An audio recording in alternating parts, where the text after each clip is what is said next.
Hello and welcome to Arles. Apologies for the sunglasses, but I would not be able to see anything without them. It's so bright here. The light in Arles is something incredible.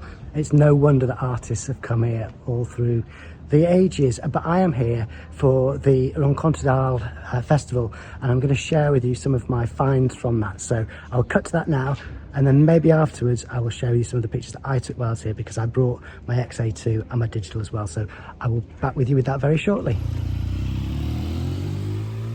So for those of you that are unfamiliar with this festival, it runs from July the 1st to September the 29th, and there's an opening week, July 1st to 7th, where there are all sorts of events, but the exhibitions last until September the 29th, and you can get a ticket which will last for a day, or one where you can use it for the whole festival to go around these 40 exhibitions. So these are just some pics from the few that I managed to get around in one day, and Lucy also went to see another one, and I'll give you her pick as well, as it sounded like it was something that I wish I could have gone to see.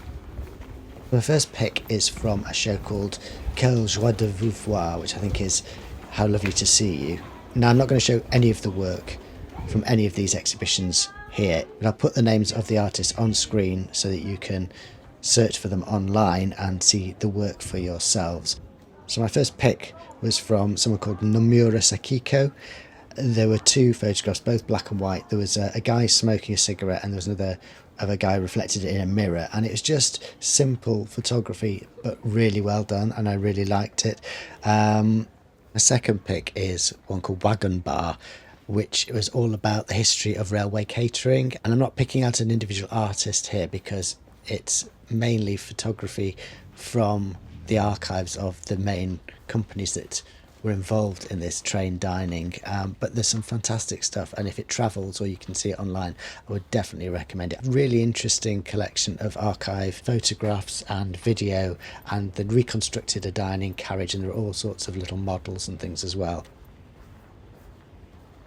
Another exhibition I'll mention briefly is Les Vampires n'ont pas peur des mirrors, which I think is Vampires Aren't Afraid of Mirrors.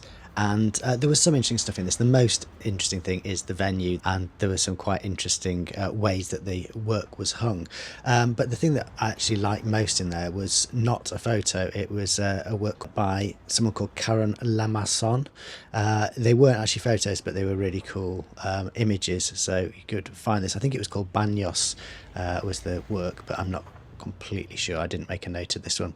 But yeah, that was another exhibition that was worth a look. A little way out from the main town centre, there's the Parc d'Atelier, and there was a collection of dummy books that was really interesting. Among the dummy books was one called Pet Sounds, which was a collection of album covers with interesting juxtapositions that are all animal related. So there was on the left hand page there was an album cover from Cher, on the right hand side one from Stevie Nicks, and it was really interesting. There was another book, De Aan Krinkelkoepenwinkels, I think that's what it was, Collections and Furniture, and Lucy really liked it. There was also a little exhibition in this venue as well by an artist called Mo Yi, and he'd done something called Me in My Landscape. So there were a variety of projects, one where it was all shot from behind him, one from a dog's eye view, and things like that. Lots of nice ideas, probably stuff that I've seen elsewhere. I don't know if he was the first to do it, I don't know if he was the best to do it, but yeah, worth looking up and making your own mind up. So that's Mo Yi. The Mary Ellen Mark exhibition, I went to see that. I only saw the second half of it because the first half wasn't open when I went. I'm sure most of you know Mary Ellen Mark. The Twins project is well known. There's one about white supremacists, there's one about street kids, and it's really striking photography. But I have very mixed feelings about it, because when I just see lots of rich people looking at these pictures in an exhibition, it does strike me a little bit like poverty porn. It's that thing where, yes, it's important to raise awareness of things that are hidden and try and make the world a better place, but when it becomes something just to stare at, I felt quite uncomfortable. But then that's maybe me, from my privileged position, having a view on other people who are doing exactly the same thing as me, and maybe they're all thinking the same thing as well. The final exhibition that I'm going to talk about was all about graffiti. There's one selection by somebody called Martha Cooper, which reminded me of Shirley Baker's Salford Photography, which is obviously local to me. And there was another set by somebody called Patrick Bonner. That kind of showed that you can get really meaningful work with very minimal equipment and small prints and things. They were like 6x4 prints mainly, and it was just pictures of people smoking in the subways, portraits of people. It evoked an emotional response in me. It sort of took me back to the 90s or whatever. I would definitely recommend seeking out that work if you can. So there you go, Lucy's pick. She went to see an exhibition about petanque, which is like bowls, and apparently that was really, really good. I didn't go, so I don't know much about it, but yeah, Hans Sylvester. So if you can seek out that collection of work, you might well enjoy it. So now to move from the upper echelons of the successful photographers back to my small contribution and some photographs that I took. I was mainly shooting black and white on the digital, but some of it worked better in colour. In the XA2 I was shooting Harman Phoenix and gold in colour, and Earl Grey, which I'd never shot before, in black and white. All my film went through the scanners at the airport on one way and the Eurostar on the other way. No problems with fogging, everything absolutely fine. So this first photograph is a digital one, converted to black and white, well, shot in black and white JPEG straight out of the gate. But this is the raw file because the sky was blown out in the JPEG. The pigeon, I think it was a pigeon, just flying out over this stone staircase. The shape of the wings seemed to mirror the shape of the staircase, and it is a very French scene, so I really like that one. I love this Monoprix. The last time I went, I think it was painted white rather than yellow. We went in to buy a salad, but it's just a lovely curved building. I'm a big fan of 20th century architecture, and this is a great example, and I wanted to capture it. And there's a little scooter there just nicely in the white spot in the middle, which kind of works as well. I think this is a shot that works really well on film. It's just got that classic look to it. Now this next image was shot on the Earl Grey film, and I think it works really well. There was just some really nice light. It was early in the morning, and you can see the silhouette of the clock tower in the main square against the wall of the building opposite, and there's somebody just sat on the steps there in silhouette, the only little bit of light that there is at ground level, and there's another silhouetted person coming out of the building to the right. On the ground in front of them is a kind of cross shape in light, which must be reflected from the window opposite, and it's just that little sprinkling of light that really works and just makes this a classic photograph. I also used the Earl Grey when I was shooting the building opposite, which you could see the silhouette of before at a different time of the day, because there were these interesting trees in front of it, and I really like the way the branches are silhouetted and hide the tower behind. It's just a really nice kind of arty style of photograph. I really like the composition here. Now this shot is kind of the same idea. It's something in the foreground cutting apart the scene behind, and this was taken on the way to visit the famous bridge that was painted by Van Gogh. There are some electricity pylons on the way there, and I shot this through one of those pylons. It's a nice little companion piece to the one before. Speaking of Van Gogh, this is a picture that would only really work in colour. I shot this and saw it in black and white first, and I was instantly thinking to myself, no, it's got to be converted to colour because it's the colours that are so interesting. Now, I believe this is a cafe that Van Gogh painted, and he painted it yellow, and it wasn't actually yellow, but then because of the painting, the local people painted it yellow. I don't know if that's true or not, but the colours are lovely, and the little bit of light that was just cutting through just made it something different than just taking a picture of a wall. Going back to the black and white, this is actually the first photo I took when I went out. The first day I was in Arles, and this pedestrian crossing took me from my hotel into the town centre, and there were a number of these where stickers had been added with satirical or motivational messages on them, and I quite like this one, Push to Reset the World. The irony was that this button actually didn't do anything. This traffic light this pedestrian light wasn't actually in action. And so, yeah, you can push to reset the world, but the button doesn't work, which I thought was kind of fun. But obviously, you wouldn't know that just from looking at this picture, but I thought it was worth taking anyway. Shortly afterwards, I took this picture, which is one of my favourites from the trip. It's Lucy actually walking past, and there are two shadows. One is her shadow against the wall, and then there is another figure, and I'm not quite sure who that figure is. So, yeah, it's kind of got a bit of mystery to it, a bit of intrigue, and I love shadows and light. I can tell from the brickwork exactly where I am in France, so I like that shot. I hope you do too. While I'm on the subject of shadows, this is one which I shot on the gold, and it's a vintage shop which Lucy was interested in. That's not Lucy's silhouette though against the sign, that was a passerby. And you can see another shadow from another passerby just to the right of it. And I just like that composition. I like the mystery of it, the fact there's nobody actually in the shot, and yet there are two people clearly there. So yeah, just another shadowy shadow picture. Not a shadow, this one, but a silhouette, and this is a silhouette of my son actually. We were going out to get some food, and I just saw this graffiti on the wall, and I just thought that's a really interesting place to take a picture of him, because certainly amongst me and my photographer friends, we've always seen the cliche that to win a competition or to get into a curated exhibition, the best way to do it is a picture of a teenager staring blankly into the camera.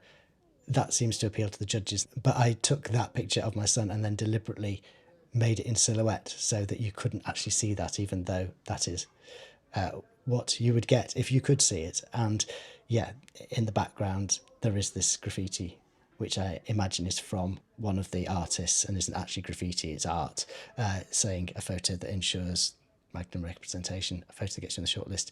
And I've taken that photo, but I've then subverted it by making it a silhouette. So the thing that would get me on the shortlist isn't actually visible. So I thought I was being very clever there. You may think I was being over clever or just think I was being snarky, but you know, that's me, isn't it? I took a couple of photos at twilight on film while I was in Arles. The first one of the photo booth, which I actually had a photo session with my family in, because it's a fun thing to do. I won't show the photos here, but yeah, it was nice. But I went back and took the picture of the booth at night, and it was kind of cool. The other one is of a carousel that is near the hotel that I stayed at, and it works really well with the Harman Phoenix, I think, because the halation that you get really makes it look alive. The glow of the light bulbs really comes across, maybe too much even, but I kind of like it because it looks like almost a nuclear explosion kind of thing. It shows the film doing what it does, so I like it for that reason. Another photo that's probably a bit of a geeky thing for photographers, but has to be in colour, is this old sign for Kodak Gold and Fujifilm, which I just liked. I liked the geometrics here against the blue sky and the wall, so I shot it. This one I think is a love it or hate it, or think why did he bother taking this picture. I really love the colour tones and the sign writing there and the graffiti. It's just atmospheric for me, and I like the geometry, but I would completely understand if you just thought this does nothing for me. Now this is definitely one of my favourite photos of the trip, and it works much better in black and white than in colour. I have got a colour version, but I shot it in black and white, and I'm glad I did, because the colours are too distracting. There's a narrative here, there's a story, there's movement, and yeah, there's a little bottle of beer over on the top left hand corner as well. I think it's just one of those pictures that works as a street photograph, and I'm really pleased I took it. It doesn't feel like just a holiday photo. And I'd say the same about this one. It's shot from a low angle. I was actually sitting down having an ice cream and just spotted this guy making a delivery, and the composition just really works for me. He's anonymous because of the box resting on his shoulder. There's real movement and action in it. There's a story there, and you can see the street and lots of interesting diagonals. I just really, really like that shot. I'm so glad that I captured that moment, because I could easily have been too engaged in my cassis and mango sorbet.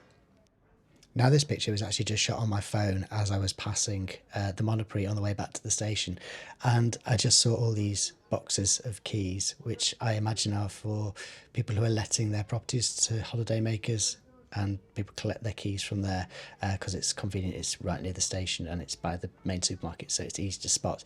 But I just like the geometrics. And just to cap it off, to the left hand side there is a contraceptive machine, and it's kind of, you get a little bit of a added to the story. It's like all these boxes of keys and this machine. It's a weekend away. Yeah, maybe it's just me, but I just thought that added a bit of amusement, a bit of something extra to what was quite a nice shot. Now, obviously, I was on a family holiday, so there are snaps of my family, most of which I'm not showing. But this one I really like, of Lucy taking a selfie on the way to the Arles Bridge with the tower blocks in the background. I just think the way the phone is isolated against that wall and she's in silhouette, it's kind of interesting, the anonymous selfie kind of idea. And she sat on something that looks like a huge Lego brick. So yeah, I think that works. I think that's more than a family holiday photo. One of the things I like about travelling is just spotting the little differences from home, and this yoghurt pot is an example of that. They did actually used to have yoghurt pots like this when I was a kid, probably from France, but the ones that I see nowadays are all straight up and down because I guess they're easier to attach to each other and sell as multi-packs. But these little conical ones I have not seen outside France. So yeah, I really like this, and it takes me back, and it shows me I'm in a different place as well. So I've talked a lot and there are lots of pictures, so I'll just let the next few just play out for you, and hopefully you'll enjoy looking at the pictures without me jabbering over the top. But yeah, just a few other ones that you might get something from, and if you want to know any more about them, drop me a question in the comments and I will try and let you know what it is.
So there you go, that's my report from Arles. Hope you found it interesting. Hope you'll check out some of those things. Hope you enjoyed the pictures that I shot. Anyway, with that, back to the studio in probably rainy Stockport.